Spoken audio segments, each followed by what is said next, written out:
She built a castle so that her son, confined to a wheelchair, could finally feel like a king. But when a storm destroyed everything, something happened that no one could have predicted. Subscribe and write in the comments which city you are watching from. The morning light crept through the thin curtains, touching the small kitchen where Emily Hudson stood, her hands wrapped around a chipped mug of coffee that had long since gone cold. The world outside was still quiet, except for the distant hum of traffic on the main road and the occasional barking of a dog. She had already been awake for 2 hours, the same as every day. Mornings were for moving before the pain of memory had a chance to stir. Mornings were for survival. Her son, Oliver, was still asleep in the next room. The faint sound of his breathing reached her through the open door. She cherished that sound. It was proof that he was still here, still with her, still hers to protect. 7 years had passed since the accident that had taken her husband and left their boy unable to walk. 7 years of waking before dawn, of pushing through exhaustion, of smiling when her heart wanted only to break. She glanced at the clock on the wall, 5:47. She would have to wake Oliver soon for school. She rinsed her cup, wiped the counter twice, even though it was already clean, and went to his room. His wheelchair stood beside the bed, gleaming faintly in the half-light. On the wall above his desk hung drawings of castles, dozens of them, each different, each full of impossible detail. There were towers with banners fluttering in the wind, moats that sparkled like glass, bridges drawn with the precision of an architect. Emily had stopped asking him why he loved castles.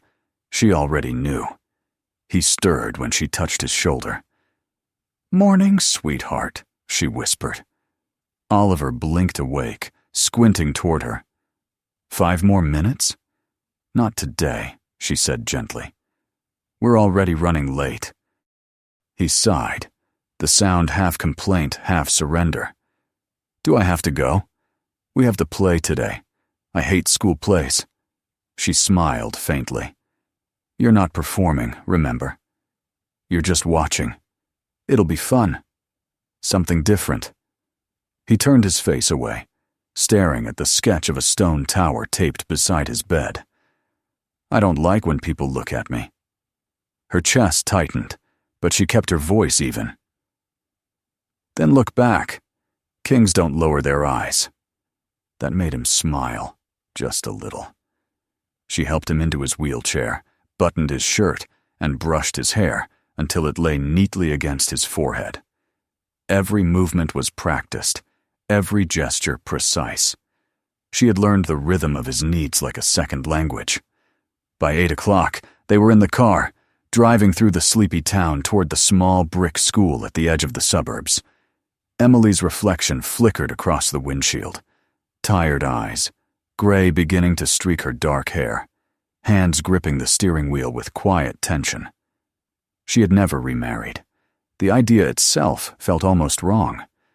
Love had lived once, and it had died in the same fire that had taken her husband. At the school, she parked and helped Oliver out, his small hands gripping hers as she unfolded the wheelchair. The other children rushed past, backpacks swinging, laughter rising in the crisp air. She tried not to notice how their parents glanced at her, half pity, half awkward avoidance. Inside, the auditorium buzzed with excitement.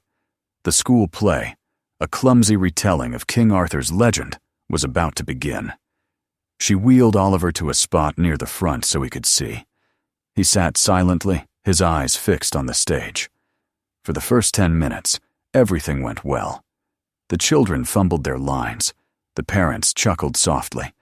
The teachers whispered reminders from the wings. But then, during a lull in the applause, someone in the audience spoke just loud enough for everyone nearby to hear. "Look, it's the real king," a boy's voice said, sharp and mocking. Laughter followed, nervous and cruel. Emily froze. She didn't need to turn to know who it was. The son of a local developer. the one who thought the world belonged to him. The laughter spread like a ripple through the seats, even as the teachers tried to hush it. Oliver sat rigid, staring straight ahead. His fingers gripped the armrests so tightly that his knuckles went white. Emily leaned close. "Let's go," she whispered. He didn't look at her. "No, it's fine." But it wasn't fine. Not for her. She pushed the wheelchair quietly toward the exit, her face burning. Once they were outside, she stopped in the courtyard, her hands trembling. Oliver's voice came softly from the chair. "Mom, I just wanted to see it. Just once." She knelt beside him. "You can see it next year, honey. They were just—" He interrupted her. "They weren't just anything. It's always the same. People laugh because they don't know what else to do." She didn't know how to answer. The wind moved through the trees, and for a long moment they said nothing. Then Oliver spoke again, his voice barely above a whisper. "In a castle, no one laughs at the king. He doesn't need to run or walk. He just sits on his throne, and people listen." That night, after she put him to bed, she stood at the window and stared at the empty street. The rain had begun to fall, tapping softly against the glass. Her reflection looked older than she remembered, tired, worn down, but still upright. She thought of his words, replaying them over and over. In a castle, no one laughs at the king. She remembered her father's voice then, from decades ago, when she was just a girl helping him in his workshop. "Clay holds everything," he used to say, his hands covered in mud. "It remembers the shape of your will. If your hands are steady, it will never crumble." Her father had built ovens, wells, walls. Small things that lasted longer than people. He had left behind a piece of land outside town, a place she hadn't visited since his death. She could almost see it now, overgrown, forgotten, the old pit of red clay still sleeping beneath the weeds. The next morning, she woke before the alarm. The decision had already formed during the night, though she couldn't say when exactly. It had come quietly, like dawn light filling a dark room. After breakfast, she drove Oliver to school, kissed his forehead, and told him she might be late picking him up. Then she turned the car toward the old county road that led into the woods. The pavement ended after a few miles, replaced by dirt and gravel. Trees pressed close on both sides. When she reached the clearing, she parked and stepped out. The air smelled of earth and pine. The land was just as she remembered. Wild, uneven, a tangle of roots and weeds. The remnants of her father's shed leaned to one side. Its roof collapsed.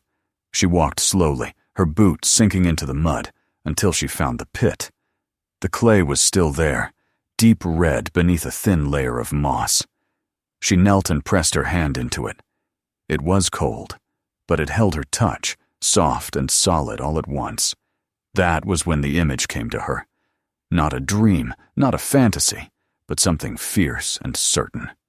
She would build a castle, a real one, even if small, a fortress not of stone, but of her own hands, for Oliver, for the boy who wanted to be a king. When she returned home that evening, she didn't tell him. Not yet. He was reading on his tablet, a blanket tucked around his legs. She brushed the mud from her jeans and smiled. "How was your day?" He shrugged. "Same as always." She wanted to tell him everything, to promise that someday soon he would sit in a castle built just for him. But promises were fragile things, and she had no room for failure.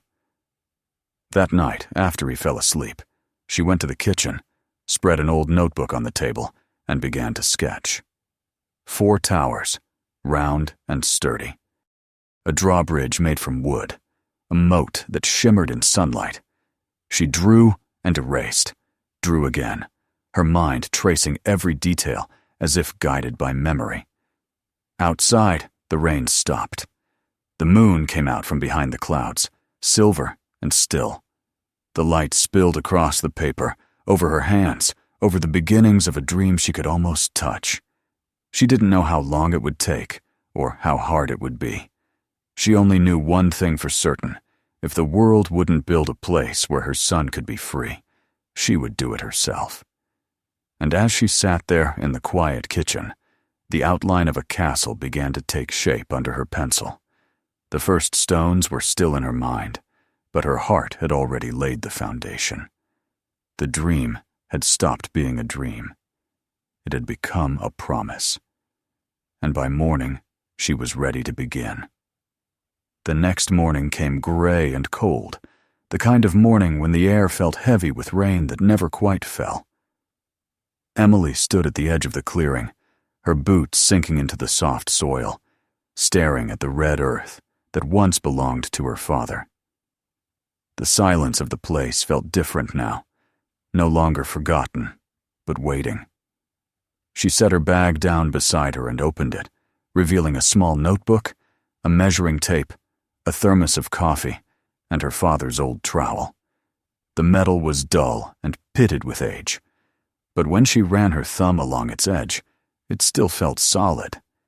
The weight of it in her hand steadied her. She had come straight from dropping Oliver off at school. His last words before she left still echoed in her mind.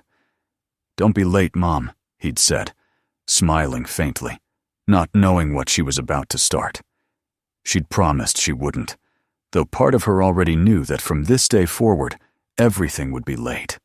Her meals, her sleep, her work. Because something else had finally taken root inside her. She walked the perimeter of the land, tracing the lines where the foundation would go. Her notebook lay open on the hood of the car, the pages covered in the rough sketches she'd made at the kitchen table. The drawings looked childish, but in them was purpose. 4 towers at the corners, connected by low walls, a small drawbridge, a moat she could dig herself. It didn't have to be perfect. It just had to exist. The first hours passed in silence. She cleared weeds, cut through dead roots, and filled a pile with stones. Her arms trembled by midday, but the trembling only reminded her that she was still capable of effort. She unearthed pieces of broken brick, remnants of her father's old kiln, and stacked them in a corner. At one point, she found a half-buried horseshoe, rusted but intact. She brushed the dirt off and slipped it into her pocket, a small charm for whatever lay ahead. When she finally straightened, the clearing looked different. Not clean, not ready, but claimed. Her hair was damp with sweat, her palms raw, yet she felt lighter than she had in years. She poured herself a cup of coffee from the thermos, sat on a rock, and looked at the uneven earth. The wind carried the scent of rain and clay. "This is where it begins," she whispered. For the next few days, Emily worked in secret. She returned every morning after leaving Oliver at school, staying until she had to rush back before he noticed her absence. At first, she tried to shape the clay with her bare hands, just as her father had shown her when she was a girl. It stuck to her fingers, crumbled, hardened too quickly. After several failures, she began to experiment, mixing the clay with sand and straw, adjusting the proportions until she found a blend that dried firm but didn't crack. She formed small bricks using makeshift wooden molds she built herself, drying them under the weak autumn sun. At night, she returned home exhausted. Her muscles ached, her knuckles were raw, but she said nothing to Oliver. He noticed the dirt under her nails, the blisters on her palms, but didn't press. Instead, he would look at her hands and then at his own, resting motionless on the armrests of his chair. Sometimes, she caught him watching her with a kind of quiet understanding that both warmed and broke her heart. Weeks passed before she told him the truth. It happened one evening when he wheeled into the kitchen while she was scrubbing her hands at the sink. The light above them flickered faintly, and in that uncertain glow he asked, "Mom, why are your hands bleeding?" She turned off the water, drying them on a towel. "Because I've been working too hard," she said with a smile. "On what?" She hesitated. "Something I should have done long ago." He frowned. "You're not sick, are you?" That made her laugh. Tired. Real laughter she hadn't felt in months. "No, sweetheart. I'm not sick. I'm building something." His eyes widened. "Building what?" She looked at him. Then at the wall behind him, where his drawings hung like small windows into his dreams. "I'm building your castle." For a moment he said nothing. Then he laughed too, softly, as though afraid to believe her. "You mean, like..." "Really, really," she said. From that night on, he was part of it. She brought him her notebook, and together they reworked the drawings. Oliver, with his precise mind, began adjusting proportions, adding arches, planning the symmetry of the walls. He wanted to know everything: how wide the towers would be, where the entrance should face, how deep the moat could go. They argued about details, measured angles on paper, and by the time the house went quiet each night, their kitchen table was covered in sketches and smudged fingerprints. The project gave them language again. For years, their conversations had been about routine medicine, appointments, schedules. Now, they spoke about towers and windows and dreams that could stand. When Emily returned to the site, she worked differently. Each brick she shaped carried more meaning now. Each wall was built not from exhaustion, but from a kind of devotion. She sang softly as she worked, old tunes from her childhood, songs her father used to hum when he built his ovens. The days grew shorter, the air colder, but she didn't stop.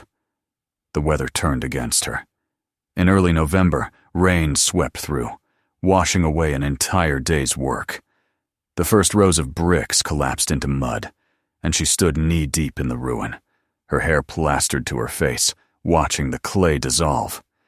For a few moments, she wanted to scream. Instead, she sank down and scooped up a handful of the wet earth, letting it run between her fingers. "You'll hold," she muttered. "You'll hold because I need you to." When the storm passed, she started again. She reinforced the base with stones, used boards to shield the drying bricks from wind. Each problem taught her something new: how to bind the corners tighter, how to mix the clay thicker, how to keep her balance on unsteady ground. Her hands hardened, her shoulders grew strong, and though the pain was constant, it felt like a kind of prayer. One afternoon, while she was stacking bricks near the half-finished wall, a man from the neighboring farm stopped his truck on the dirt road. He leaned out the window and called, "You planning on living in that thing?" Emily looked up, wiping sweat from her brow. "Not me," she said. "Then who?" "My son." The man chuckled. "You know there's easier ways to waste your time." She didn't answer. The truck drove off, its laughter echoing behind it. She picked up another brick and kept working. By December, the walls reached waist height. She marked the positions of the towers with wooden poles and began forming the round bases. The land that had once seemed dead was alive with texture mud, stone, water, sweat.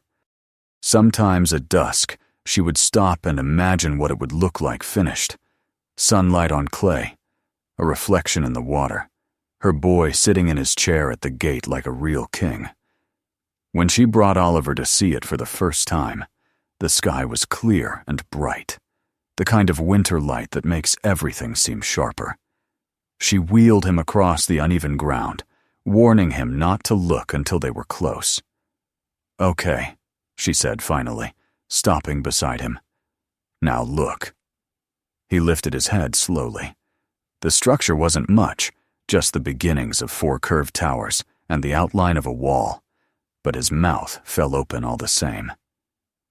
"You did this?" "We did," she corrected. "You drew it. I just followed the lines."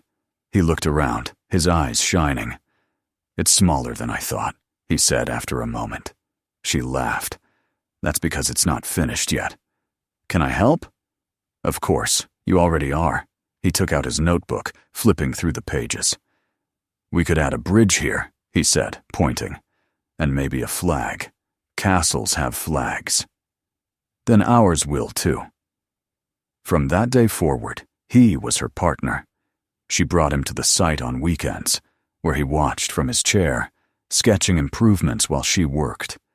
Sometimes she'd hand him a lump of clay, and he'd shape small decorations for the walls. Tiny crowns, shields, dragons with uneven wings. She baked them at home in the old oven and brought them back to press into the wet clay, leaving their marks forever. Their laughter began to return. The castle became their shared secret, a thing made not of fantasy but persistence. Emily felt her life stretch beyond survival for the first time in years. But the world beyond their little fortress noticed. The same farmer who'd mocked her returned one day, phone in hand, recording as she lifted bricks. You really are building it, he said, shaking his head. Mind if I show my wife? She won't believe this. Go ahead, she replied, thinking nothing of it. A week later, a local blogger posted a video titled, "A Mother Builds a Castle for Her Disabled Son." It spread quietly at first, then faster. By the time Emily found out, people had already started leaving messages online, strangers offering encouragement, donations, even materials. But she ignored all of it. The castle was not for the world. It was for one boy who wanted to stop being a symbol of pity and become a story of strength. When the first tower reached shoulder height, she stood inside its circle, the walls curving around her like a promise. The sun was setting, painting the clay in shades of gold and red. She pressed her hand against the wall and left her palm print there. For you, she whispered. Every evening she returned home covered in mud, her clothes stiff from the day's labor. Oliver would greet her at the door with a grin, eager to see pictures on her phone. He'd point out flaws, suggest changes, argue over the thickness of the battlements. The house was full of noise again, the good kind of noise. Winter deepened. The days grew shorter, but the walls grew taller. Each morning she rose before dawn, drinking her coffee in silence, her hands already aching. Yet she felt alive in the ache. It was proof of purpose, of motion, of life returning to muscles long numb with routine. By the end of the season, she had completed the outer walls and 2 full towers. The drawbridge was still a dream, but she could see it now, the shape of what it would become. The land that had once been just earth and memory had turned into something that belonged to both of them. When she locked the car one evening and looked back at the half-finished castle glowing in the fading light, she smiled. She knew it still needed time, patience, and strength she wasn't sure she had left. But as long as the walls stood, even incomplete, she believed she could find more. For the first time in years, Emily Hudson was not just a mother, or a widow, or a worker. She was a builder. And somewhere inside that fortress of clay and stubbornness, a dream had started to take shape. Solid, tangible, and real enough to touch. The first light of spring touched the clay walls like a promise. The air carried a softer warmth, the scent of thawed soil and blooming grass. Emily stood before the castle, her hands resting on her hips, breathing in the silence that had become her companion. The structure was nearly finished now. The 4 towers stood proud, the walls joined and smoothed, the doorway arched with uneven bricks that somehow aligned just right. The moat was shallow but complete, catching the morning light in ripples of silver. It wasn't grand, not in the way castles were meant to be, but it was real solid, alive. And it belonged to them. Oliver sat a few yards away, sketching something on his lap, while his wheelchair left deep lines in the damp ground. His eyes were sharper now, brighter, his laughter more frequent. He had grown taller, his face more angular, but he still had that look of quiet wonder whenever he looked at the castle. "It's missing one thing," he said when she walked over. "Every fortress needs a flag." Emily smiled. "I'll sew one." He shook his head. "No, I will. It should be mine." She watched him trace a pattern on his notebook, a yellow castle on a blue background, simple and bold. "Then it will be ours," she said softly. The days passed with purpose. Emily worked from dawn to dusk, mixing mortar, tightening the joints, sanding the rough edges of the walls. The clay stained her skin so deeply it never quite washed off. At night, she lay in bed, her body aching, but sleep came easily. There was a rhythm now, a sense of movement forward, of something greater than pain or exhaustion. When the last tower was done, she started on the bridge. She scavenged wooden planks from a demolished barn, shaping them with her father's tools. She built it by hand, nail by nail, the creak of the boards echoing in the stillness of the clearing.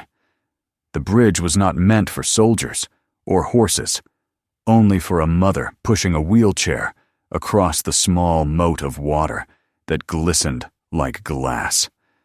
On the day it was finished, Oliver insisted on being the first to cross. She wheeled him slowly over the wooden boards, her breath catching as they reached the center. "You built this," he said quietly. "We built it," she replied. He looked up at the towers, the flag now fluttering from the tallest one, and smiled in a way she had never seen before. "I didn't think dreams could be this heavy," he said, laughing through his words. "You can touch this one." Emily knelt beside him, her hands on the arms of his chair. "You were never the dream, Ollie," she whispered. "You were always the reason." The weeks that followed were filled with small triumphs. They planted flowers along the moat, built benches from leftover boards, even carved their initials into the wall beside the gate. The castle became a place of mornings and laughter, of evenings when the sun turned the clay golden and the water shone like fire. Sometimes they sat there for hours without speaking, just listening to the wind move through the gaps in the towers. But the world outside their clearing had begun to take notice. The video the farmer had posted months earlier had spread beyond the town. Reporters came, first one, then another, their cameras blinking like strange eyes in the quiet field. Emily tried to ignore them, but soon the story of the Clay Castle mother appeared online, in newspapers, on television. People sent letters and donations, messages filled with admiration and pity, offers to buy the land, to make it a museum, to preserve the miracle. She turned them all down. The miracle wasn't for sale. Then came the storm. It began on a Saturday night, sudden and violent. Wind howled through the trees, tearing branches from trunks. Rain lashed the ground in torrents. Emily watched from the window, her heart hammering. The thought of the castle of the fragile clay and wooden bridge drove her to restlessness. She wanted to run out there, to shield it somehow, but she couldn't leave Oliver alone. He was already awake, watching her face in the flicker of the lightning. "Mom," he said, "it's just a storm." But she couldn't be still. At dawn, when the rain finally stopped, she drove to the clearing. The road was a mess of mud and fallen limbs. When she reached the castle, her worst fear came true. The outer wall had collapsed. A section of the south tower had crumbled into the moat, the bridge half submerged. She stood there in the silence that followed the storm, water dripping from the ruined walls, her chest tight with disbelief. She walked closer, her boots sinking into the soaked earth. The clay was soft, the damage real. She pressed her palm against what remained of the wall, and it gave way beneath her touch. For the first time in months, tears came freely. She sank to her knees in the mud and wept, not just for the castle, but for everything it had meant. When she came home, Oliver saw it in her face before she spoke. "It's gone, isn't it?" he asked. "Not all of it," she said, her voice shaking, "but enough." He didn't answer. After a moment, he said, "Can we go there tomorrow?" The next day, she brought him. The ground was still slick, the air heavy with damp earth. He looked at the wreckage without speaking. Finally, he said, "You know what's funny? It still looks strong to me." She turned to him, confused. "How can it look strong?" "Because it's still standing," he said. "Not all of it, but enough." His words settled in her like a seed. The castle wasn't finished, and it wasn't perfect, but neither were they. And maybe that was the point. They began to rebuild.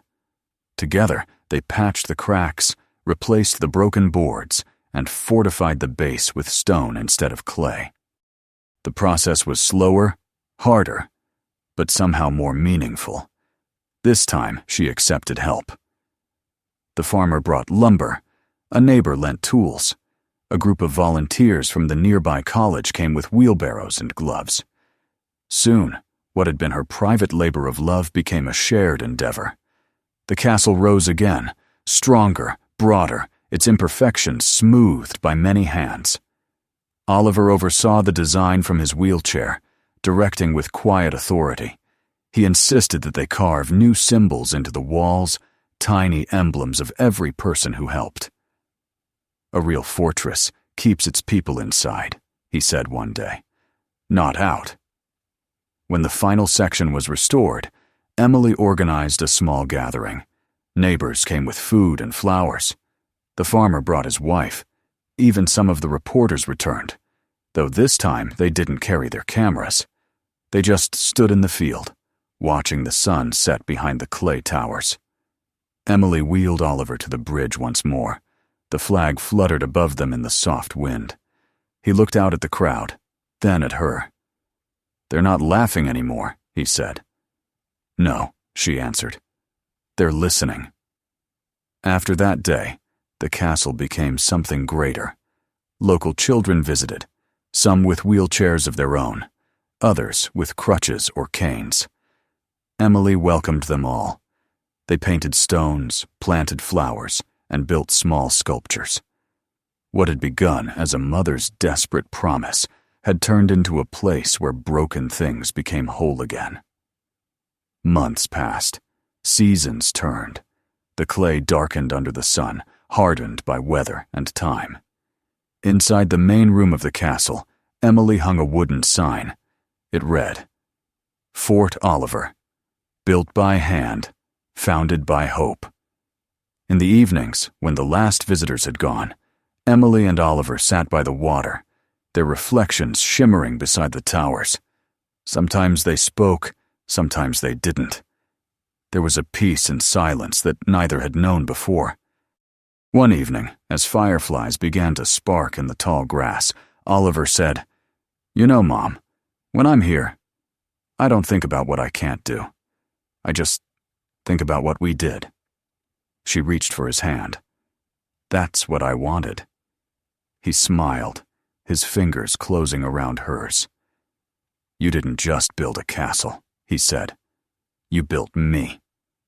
She looked at him then, at the boy who had grown into something far stronger than she'd ever imagined, and felt a stillness settle in her chest. The world had tried to bury them in pity, but they had built walls out of it instead. When she left that night, the castle stood behind her, glowing faintly in the moonlight. The water in the moat reflected the stars, and the flag rippled against the sky. The fortress was no longer fragile. It had weathered the storm, carried the weight of 1,000 hands, and stood firm. And somewhere within its walls, the sound of laughter lingered, a laughter that no longer hurt, but healed. Because in the end, the fortress that could not be broken was not made of clay at all. It was made of love. If this story moved you, make sure to subscribe for more. Watch the next video to discover another powerful story, and share this one with someone who needs to hear it.